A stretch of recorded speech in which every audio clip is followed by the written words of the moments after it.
Hi, everyone. This is Robin Vanover with the Florida PBIS project, and I am here along with Lauren Ivanovich and Stephanie Martinez.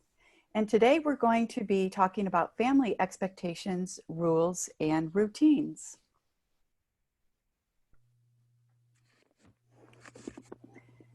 So today you're going to learn about the benefits of having family expectations, rules, and routines, and how to develop them in order to create or even enhance your current family structure.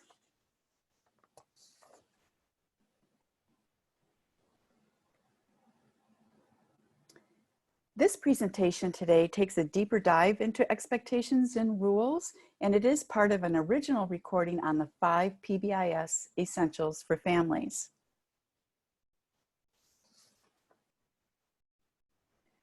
So why would you want to create family expectations? Well, there's several reasons, and many of those are identified throughout this graphic.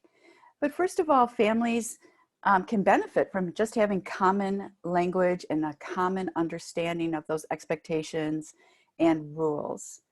So they need to be very clear so that all family members understand. And we know that during this time in particular, we might have a variety of different family members with us.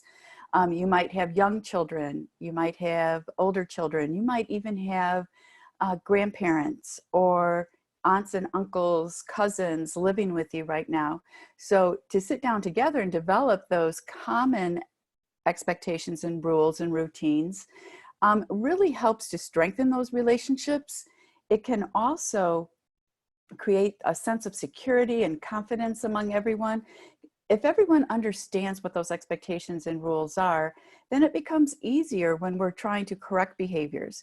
Sometimes we don't understand what the expectation rule is, or sometimes we don't have the ability to carry out that expectation or rule. So really sitting down as a family and creating those expectations together can help eliminate some of the potential problems in the future.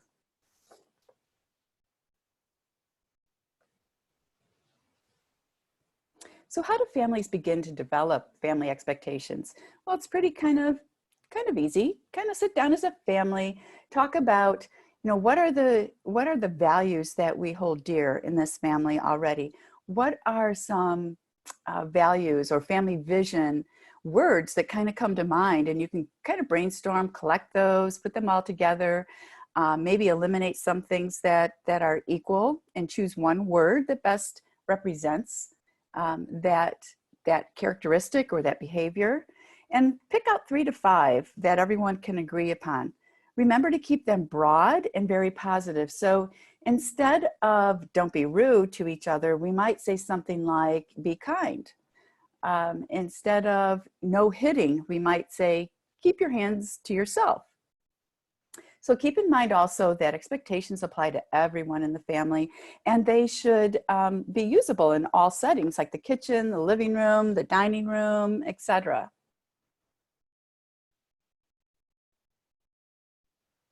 Here are some things to think about when developing those expectations.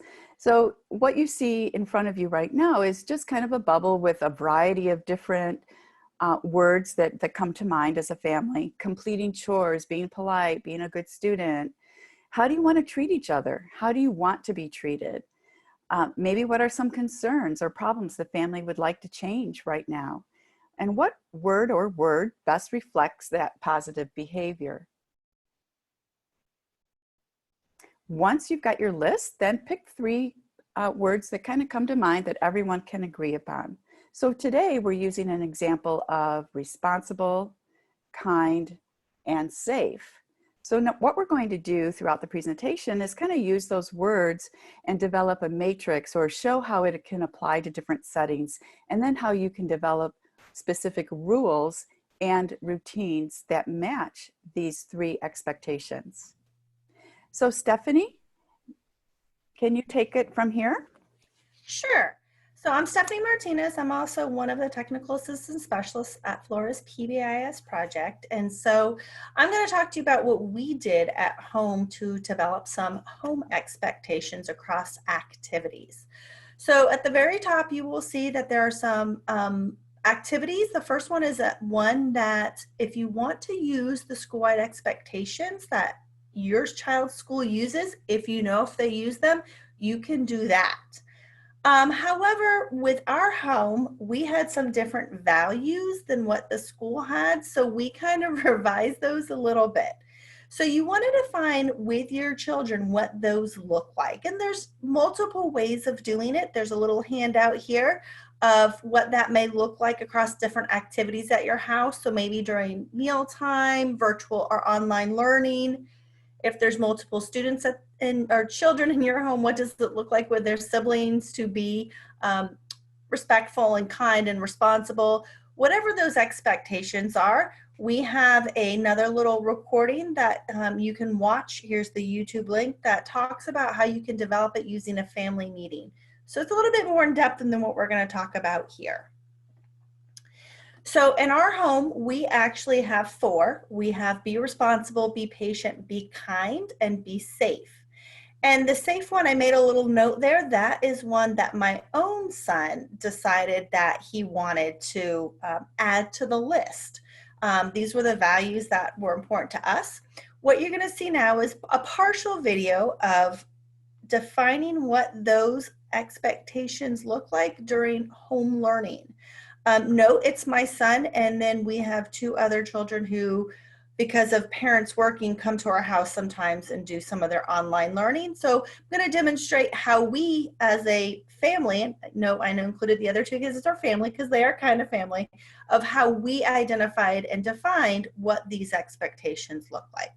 At my house, Daniel and Nolan and Emilio all the time, we have 4 things we have to be if we're doing school stuff. We have to be safe, we have to be responsible, we have to be patient, and we have to be kind. So what we're going to do now is we will start with Nolan's be patient. Nolan, what is one example of being patient if you're doing school at my house? What would you have to do? What would it look like to be patient? So that if we were, if I liked men, which I totally don't, and it was in a few hours, I would have to wait. So wait calmly. Okay, so write wait calmly on there. I don't care about spelling, just write wait calmly. Okay, just pick one. Okay, so he's writing wait calmly. Daniel, if we're doing school, what does it look like to be responsible? Put things back where you got them. Okay, so put things back where they belong. Write that one down. Okay. And Amelia, what would it look like to be safe? Be safe, not to injure anybody. Okay, so maybe keep your hands to yourself. Okay, so right, keep your hands to yourself. And then for me, being kind is to use nice words. We're gonna write ours. Wait calmly.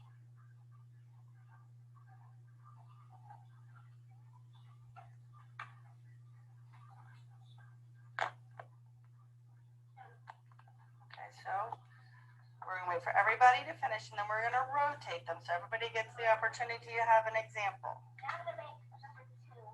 Okay, so I'm gonna pass mine to Nolan. Nolan, you're gonna pass yours to Daniel. Daniel, you're gonna pass yours to Emilio. And I'm gonna pass mine. Okay, so we started with Nolan last time. We're gonna start with Daniel this time. What does it mean to be patient? Give me an example of be patient if you're doing schoolwork. Wait for your turn on the Okay. playground. Just wait for your turn.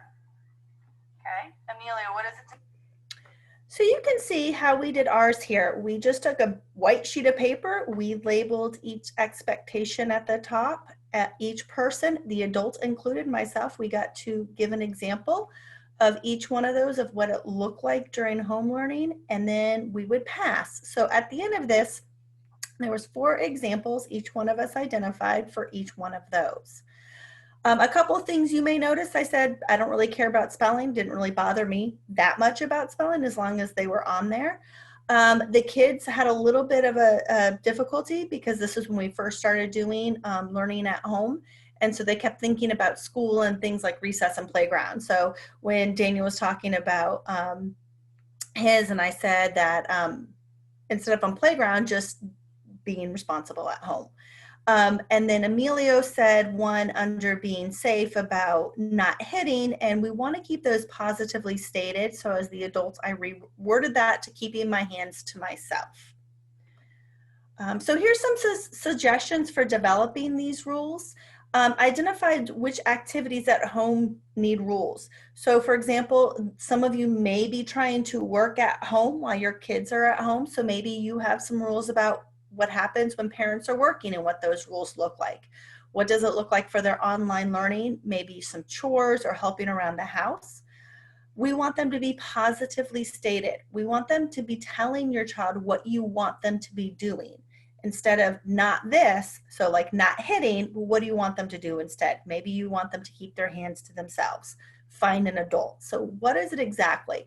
Our kids sometimes always start with a no thing, so you may have to guide them in changing that into positively stated.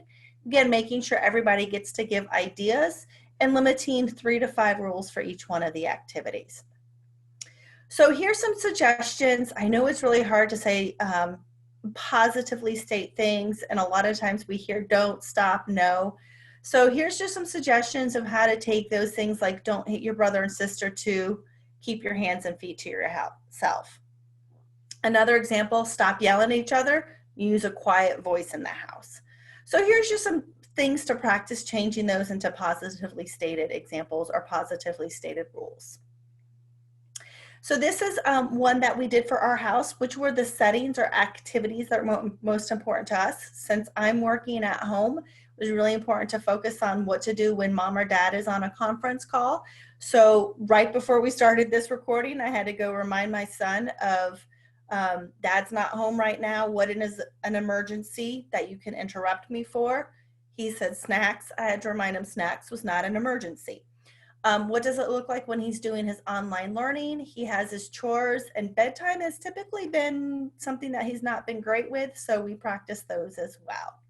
One of the things you'll notice at the very bottom under be kind is just reminding him, regardless of what the activity is, if mom or dad tells him to do something, his response should be okay or yes, not no. I realize that some of our families you included may speak another language besides English, and if you want to do it in another language, that's fine. My husband is from Colombia, and so he took ours and translated it into Spanish for us. So I'm going to take over from here. Thank you, Stephanie. My name is Lauren Ivanovich. I'm also from the Florida PBIS project, and I'm going to just give us a couple of considerations and last tidbits of information as you're starting to think about developing and using expectations in the home or with families. So overall, we know that expectations help to create and maintain the safe, structured, and consistent home environment and help to strengthen relationships as well. Whenever we're thinking about using our expectations and rules, we want to be fair and remember to be age appropriate. So as you saw for Stephanie's example, her son is in 3rd grade. So those expectations and examples are age and stage appropriate. They're also fair. They're things that we've all agreed upon as a family. Some things that you can also consider are if your school has expectations and even some rules, you might want to adapt them. Stephanie gave a great example of how they took those first 3 that were from the school and added others that aligned to their family values. So I'm going to show you an example next of what you might do to adapt what your school has. And if not, you might think about doing those creations as Stephanie showed.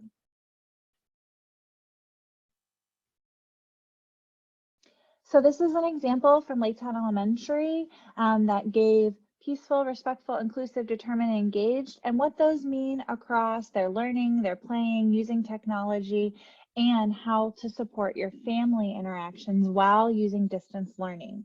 So they've provided you some really great examples here to work from, and you might think about adapting those. So how might we adapt those?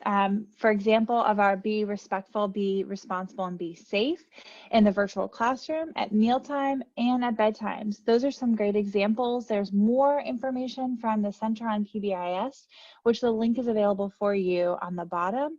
There is a how to guide and supplemental information for family implementation available there. When we're thinking about implementing and using our family expectations and rules, one of the biggest things we can say is to be consistent. It's really difficult to do that, but this works best and builds those relationships when expectations are set and they are met with consistency. We also have to teach those appropriate behaviors. It'd be great if we just knew that our children would have them all, or even if they're in middle and high school that they've developed them, but sometimes we have to remind them, this is what we're expecting you to do, and give them examples and maybe even some non-examples with a review and revisit as needed, especially during those challenging times, which we may be in right now too. Here are examples of how you might teach or think about teaching, reminding, and rewarding those positive behaviors. So if you're thinking about using kind language for being respectful, you might think about describing what kind language does and does not sound like for you in your home. Demonstrate kind language and ask your children to practice kind language with you. Maybe you create an example chart of kind language and kind words that you have displayed in your home. Those are great examples of teaching. How would you then remind them? Starting every day to say, remember, when one of our expectations is to use kind language, so that shows respect. In our house, that looks like saying okay instead of no, even if we disagree with our response. And then make sure that we're also rewarding positive feedback with positive feedback. And I'm going to give you an example of that on the next slide as well. So when we use positive feedback, we want to positively acknowledge our children for showing that they did what we said we wanted them to do, what we expected them to do. So for example, great job putting away your dishes after lunch. Thank you for being responsible. Positive feedback does not need to cost anything. And we could spend the next couple of hours talking to you about how to acknowledge appropriate behavior using positive feedback, but we are going to have another deep dive conversation about that, and there's a webinar on the Florida PBIS website in those 5 essentials for families, and that is around acknowledging positive behavior. So you might want to check that out if that's something that you're finding you might need in your family. Thank you for joining us for today. Please feel free to reach out to us on our website is listed here, flpbis.org. We're also on Facebook, Twitter, and on YouTube. Lots of resources, and we're happy to help you. Hopefully you're staying happy, healthy, and safe. Thank you for joining us.